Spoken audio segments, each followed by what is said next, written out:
안녕하십니까. 추운 날씨에도 불구하고 너무나 가슴이 시린 아픔들을 가지고 여기 모인 피해자들은 같이 아픔을 나눴으면 좋겠습니다. 그리고 힘을 내십시오. 반드시 진실이 백일하에 드러날 그날이 속히 올 것입니다. 저는 논산 벌금면 검천리에 사는 한순이 한 명의 가족의 사건을 대변할 이재숙 목사입니다. 저는 30여 년 논산에서 양로원을 운영하던 중 이제는 하나님의 부르심의 소명을 읽고 목회자의 길로 들어섰습니다.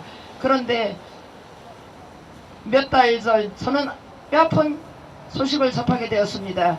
한 명이가 어쩌면 이 세상을 그만둘지도 모른다는 남편의 기막힌 얘기를 듣고 보니 한 명의 가족이 펜션업자로부터 어려움과 고통을 당하던 중에 지방법원 고등법원에 패소를 당하고 지금 대법원에 사건이 계류 중이라는 얘기를 들었습니다. 땅 한 병도 제대로 구입하고 사지 않고 길도 없는 맹지의 펜션업자는 12채의 펜션을 짓기 시작했습니다. 그야말로 나무꾼이 지게를 지고 다니는 그런 시골 오솔길에 어느 날부턴가 공사 차량이 끊임없이 줄을 이어 드나들었고 펜션 12채를 지면서 60여 년이 넘은 이제 헛간 추녀무튼 부서지고 부러지며 흑장벽은 무너져 내리기 시작했습니다. 그리고 도로에는 산에서 채취한 골재가 나둥글기 시작했습니다. 농산토를 질 수 없도록 관계자의 입산 금지 표지판을 붙이고 시우림과 구림 있는 그 시골 땅에는 언제부턴가 경계에 이제 표시가 분명해졌는데 그것은 김민주 펜션업자의 사유지이므로 누구든지 주인의 허락 없이는 입산을 통제한다는 글귀였습니다. 마을 사람들은 등산로를 잃었습니다. 조상의 성묘를 마음대로 들어줄 수가 없었습니다. 또한 저희 가족은 농사짓는 땅에 펜션업자 김민주가 울타리를 쳐서 수년 동안 농사를 질 수 없게 되었습니다. 바로 집 앞에 있는 273번지 63평의 땅에는 이제는 산에서 불법으로 채취한 골재가 나둥기기 시작해서 논농사는 콩 한 포기, 벼 한 포기를 씹을 수 없게 되자 화가 난 동생은 펜스 3m를 쳤습니다.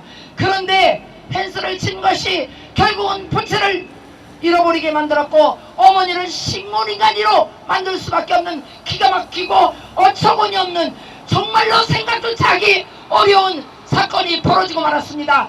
내 집 내 눈에 펜스 3m 친 것이 824일 경과됐다고 하루 50만원씩 벌칙금이 4,200만원을 펜션업자에게 물어주라고 논산지방법원에서는 판결을 내렸습니다. 아니 땅값이 277만원인데 어떻게 벌칙금은 4,200만원을 부과할 수 있습니까? 만약에 동생 명의가 청와대 국회의사당 앞에 이제 경운기를 갖고 와서 1시간 됐다고 하면 과연 4,200만원 벌칙금을 부과하게 하겠습니까? 교통통제의 단속기간이 와서 차를 견인해가는 것은 정답입니다. 그리고 동생이 청와대나 국회의사당에서 공무원 집행을 방해했다면 설사 그럴 수 있다. 나라 일을 하시는 귀한 분들의 공무를 방해했으니까 과부쟁 뺏을 해서라도 4,200만원을 벌칙금이 타당할지도 모릅니다. 그런데 어떻게 내 집 내 눈에 유입되어서 농사를 망칠 수밖에 없어 펜션 친 것을 4억 1,200만원 벌칙금을 부여할 수 있겠습니까? 너무나 큰 충격 때문에 어머니는 그 길로 쓰러져 식물인간이 되었고 어머니를 병가하던 아버지는 3년 되던 해에 결국 펜션업자의 횡포를 못 이기고 목숨을 끊어 이제는 황천에 가 계십니다. 너무나 억울하고 부는 가운데 논농사 짓는 논의 피사리가 한참 피가 나서 경운기를 대고 논에 들어가서 피사리고 나니까 도로 교통방해죄로 논산경찰서 형사관을 불러서 펜션업자를 고발을 했습니다. 경찰은 동생을 구속수사한답시고 데려가가지고 벌칙금 100만원을 물렸습니다. 동생이 일하고 오는데 어떻게 동생 차량을 경찰들은 조사하나 봐요. 동생을 경찰서로 연행해서 이제 감금시킬 위험에 있으니까 동생이 너무나 다급한 나머지 아버지 누나 나 경찰서에 끌려왔는데 빨리 벌금 가지고 오지면 안 된다고. 그래서 동생은 벌칙금을 냈습니다. 그런데 놀라운 것은 동생이 막노동을 하면서 겨울에 이제 난방이 안 되고 그러면은 얼마나 춥겠습니까? 남의 구들장을 고쳐주고 방구들을 고쳐주고 그렇게 술에서 하루 노동해서 8만원 10만원 15만원을 벌어먹고 사는데 동생이 그 자기 1톤 트럭을 끌고 다니면서 자기 집 앞에다 놓은 것을 도로교통 통행 방해죄 벌금 50만원. 또 동생이 들어갔다 나올 때 그쪽은 다리를 통과하면 도로교통 방해죄 또 50만원. 동생을 전과 사범을 만들어 버렸습니다. 세상의 시골에서 그저 부모님 모시고 농사를 천직으로 살던 동생이 펜션업자가 와서 범법자 전과자를 만들어서 이제는 집을 강제로 눈을 강제로 전 재산을 강제로 8필지를 압류하고 강제 경매 딱지를 붙인다더니 결국은 지방법원 고등법원 대법원까지 변호사를 몇 명을 사가지고 승승장구했습니다. 그런데 놀랍게도 고등법원 사건이 종결되고 나서 동생은 그때서야 자기가 변호사도 없이 싸웠다는 것을 누나에게 이슬짓고 했습니다. 너무나 터무니없는 사건에 누나가 가슴 아파서 변호사를 이제 고등법원 때 해서 했지만 1심의 사건 아무런 소장도 못하고 진정서도 못 냈던 동생은 1심 재판에 죄가 선정되고 나니까 2심 고등법원에서 또 패소해버렸습니다. 마지막에 목사인 제가 이 소식을 접하고 그래 비록 내가 아는 것도 힘도 없지만 이 사회가 이렇게 썩고 부패했다면 목사인 내가 정말 정의가 무엇인지 진실이 무엇인지 국민 앞에서 법조인 앞에서 이 한 몸 바쳐서 증언해야겠다고 생각하고 그때부터 모든 서류를 준비했습니다. 지방법원에도 고등법원에도 대법원 판결에도 저는 1심을 다해서 밤이 맞도록 준비하고 펜션업자 김민주가 지방법원 고등법원에서 승소한 모든 판결문을 복사해서 오리고 붙이고 작업하고 하면서 마지막 대법원에는 희망을 걸었습니다. 대법원 기간 계류 2개월이 넘는 동안 저는 하나님 앞에 수없이 눈물로 기도하고 호소했습니다. 신이 계시면 신이 살아계시면 반드시 이 가정의 어려움을 해결해 주십시오. 어떻게 내 집 논 63평 277만원짜리 땅에 벌금이 4억 1,200원이 나올 수 있습니까? 제발 이 가정을 이대로 두지 마시고 건져주세요. 살려주세요. 아버지가 4대째 논산 시장으로부터 효자상을 받았고 마을 사람들에게는 그야말로 유지며 기둥이었던 그분이 스스로 자결해서 목숨을 잃었는데 이 가정 이대로 무너지고 붕괴되면 안 됩니다. 저는 피눈물을 흘리면서 그 가족을 위로하고 감쌌습니다. 하루하루 피가 마르도록 그 가족과 함께 위로하고 격려하며 부추겼는데 대법원 판결은 그야말로 어처구니가 없는 날벼락을 맞았습니다.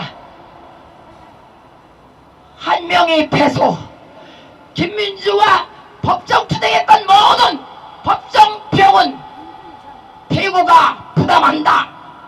땅땅땅 너무나 심장이 뛰고 사지가 벌벌 떨렸습니다. 대한민국의 최고 헌법기관인 대법원이 이제로 부정, 부패 썩었다면 국민들은 누구를 믿고 마음 놓고 살 수 있겠습니까?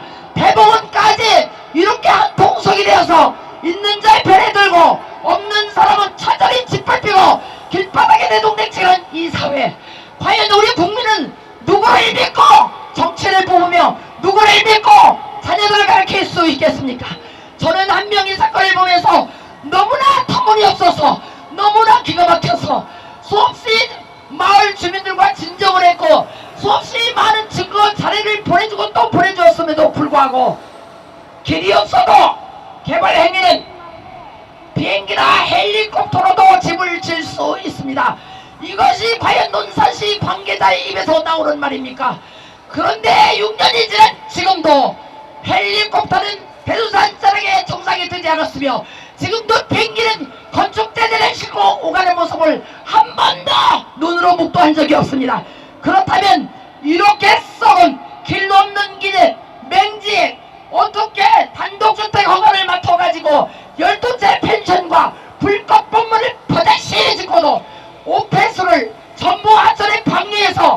하천에서 썩은 대가리에서 사람이 먹는 식소조차 마실 수 없는데 어떻게 공권력을 가진 논산시 원섭 행정관은 과연 누구를 위한 정치를 하고 있습니까?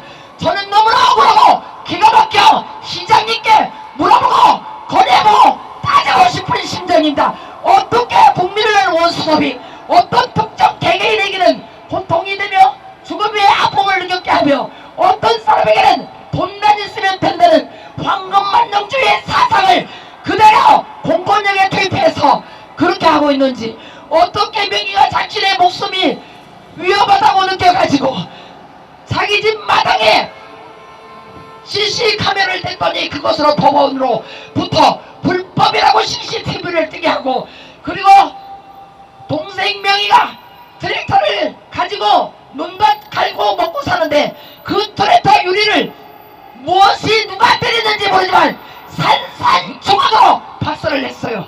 그러면 동생은 신변의 위험을 느끼지 않겠습니까? 요즘 폭력, 살인, 사건, 인신매매, 각종 마약 온갖 나라가 들쑤석이고 있고 정말 마음 편히 살 수 없는데 동생이 CCTV 하나 달았다고 그것이 불법이라고 CCTV를 법으로부터 철거하는 명령을 할 수 있습니까? 저는 묻고 싶습니다. 서울시 한양에 사시는 모든 분들, 저는 그냥 서울 한양이라고 부릅니다. 그런데 과연 여러분들의 신변을 보기 위한 CCTV를 달았다고 누가 공권력으로 떼라고 여러분에게 설계명령 지지서 고지서 낸 적이 있습니까?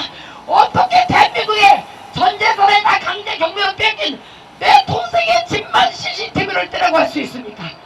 그것뿐이 아닙니다.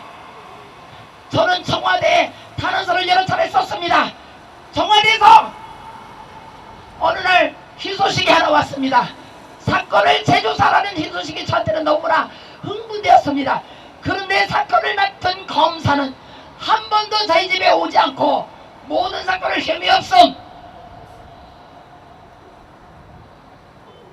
모든 사건을 증거 불충분 그렇게 해서 통보했습니다. 저는 이제 누구에게도 희망을 걸지 않습니다. 대한민국 국민 여러분이 여러분의 주권을 지키시고 저와 같이 어려운 분들이 똘똘 뭉치면 이 사회 부정 부패는 사라질 줄 믿습니다. 여러분이 힘을 내시고 저와 같이 어려움을 당한 분이 있다면 주저하지 마시고 용기 내셔서 이 넓은 광장에 이 국회 의사당 앞에 여러분의 뼈아픈 사연을 낱낱이 고하고 토해내기를 간절히 부탁을 드립니다. 감사합니다.